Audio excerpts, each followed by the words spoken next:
Good morning, everyone. We have now concluded 4 whole weeks of classes.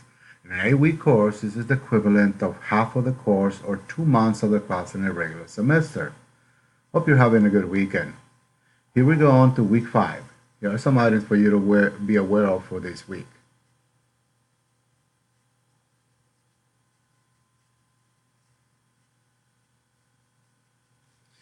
Please look at the calendar found at the end of the syllabus and as presented above. Here's where you'll see the topics being covered for this week. Yes, 2 new chapters or the equivalent of 2 more weeks worth of work. Please pay particular attention to the due dates for the various activities, assignments, and exams.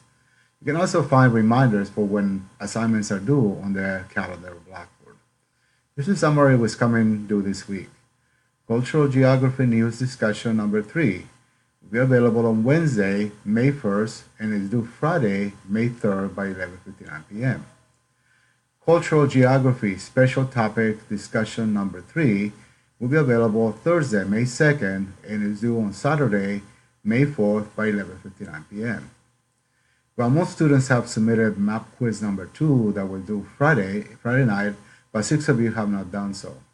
However, more troubling is that 16 of you still have not submitted reflection number 2 that was due last night.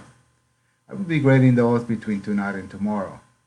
You can always submit those, but you will be marked late, which means some points may be deducted. Make sure and submit exam number 2 due tonight. Some of you have already done so.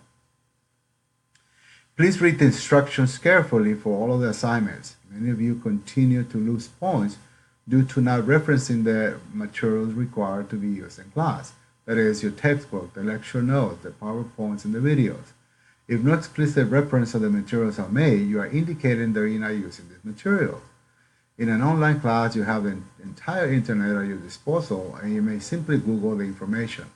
Be careful with that because the answers that Google gives you may or may not be in the context of cultural geography. Failure to follow directions, not answering the questions, and not referencing the class materials will always lose you points. Please remember to log into the course at least once a day so I can see that you're active in the class.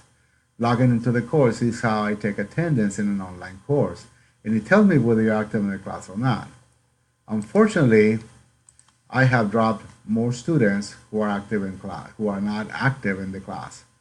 Have a great rest of the weekend, and we will see you online. Best, Samuel Cortez.